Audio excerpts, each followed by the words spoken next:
What's good, it's YoursTruly, and today this video is going to be on how to establish yourself as an artist in 2023. There's never been this many artists in the industry, and so it's never been more crucial that you establish yourself with your artist identity and your sound and other key elements that are going to make you stand out and ultimately going to make you successful as an artist. And so we're going to go through a couple of those today. The first big one that I have written down is building your artist identity.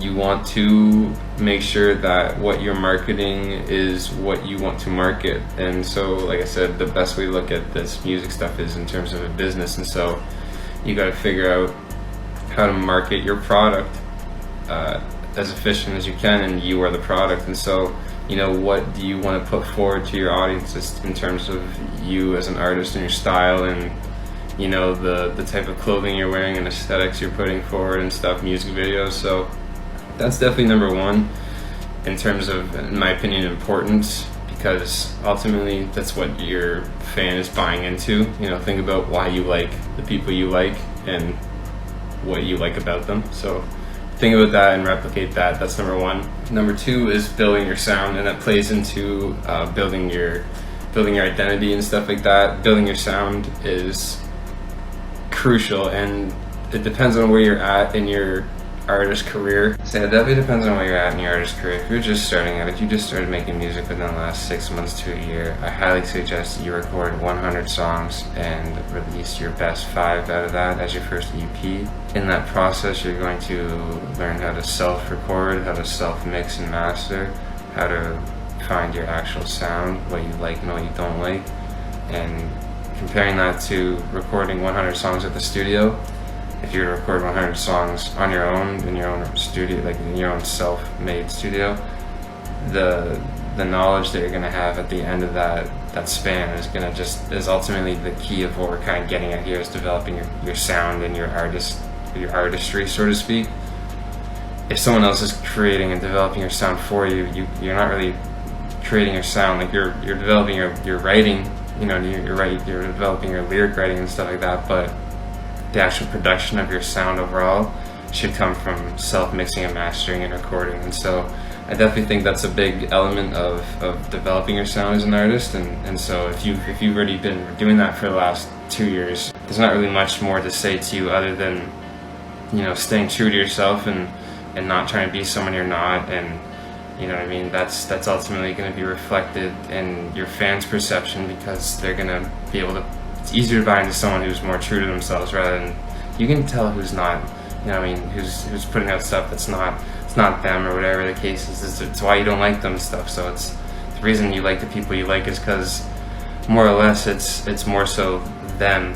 And so try to hone in on that, and that'll ultimately derive the sound element of your artistry and establishing yourself on top of your artist identity that you're portraying. Once you've developed your artist identity and your sound, from there it's like 90% marketing. And so a big factor with the marketing is networking, connecting with other artists and producers and A&Rs and managers and people who host shows and stuff like that.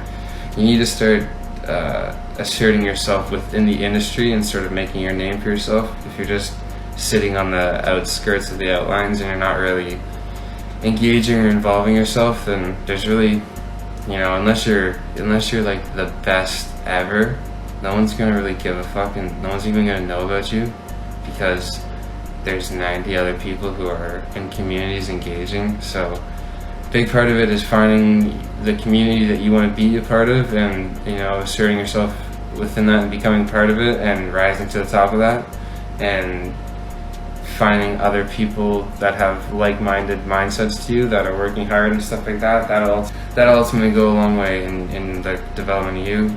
There's been a lot of artists that I've started working with that, you know, we were good at one point, and it's not like we're not good anymore. We're great. It's just we're just on different mindsets, and so we don't really link anymore. We don't really work anymore. So it's a matter of finding people who are like you and moving on to the next step.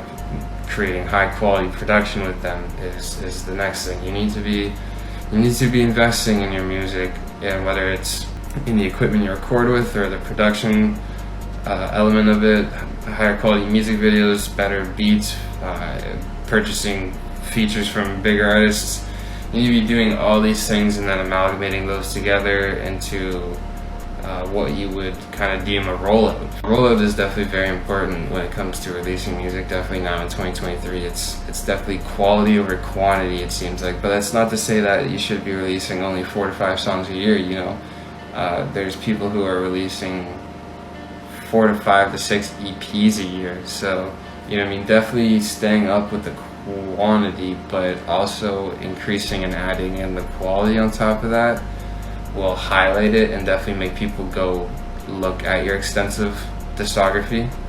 So definitely investing in, for example, I think right now the biggest thing right now is music videos. You need to have high quality music videos that are just getting people to buy into your artist identity more. It seems to strengthen and increase depth to your identity by having a music video, because it's visuals. It's what people like watching things. So it's definitely what you need to be doing.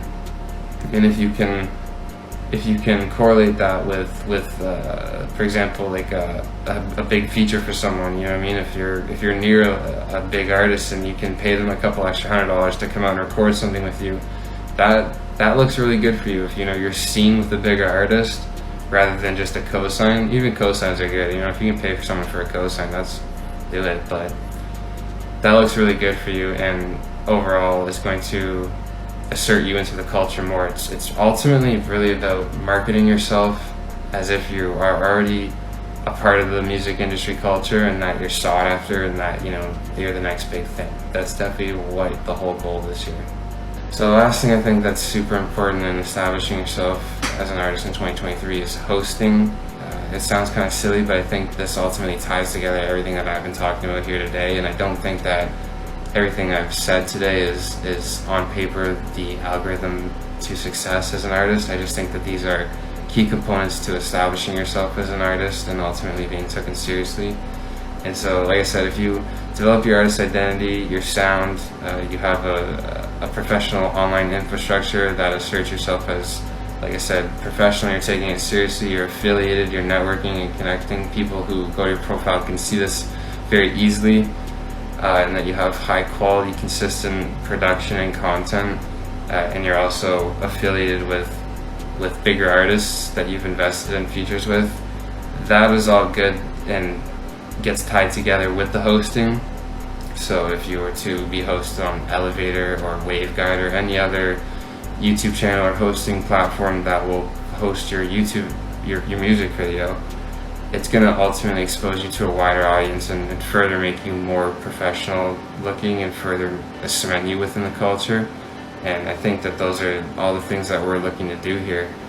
So by doing all those things, I think that it's a good setup to becoming successful in 2023 as an artist. I'm not saying that you're going to do all these things and you're going to wake up in 6 months and be bigger than Yeet. I just think that these are crucial things that everyone should be doing, and I definitely have room to make a longer, bigger video in the future about this. This is just a quick one. Let me know if you think I missed anything. Let me know if you think anything was super helpful, and check out my music, and thanks for watching. I'll see you guys next time.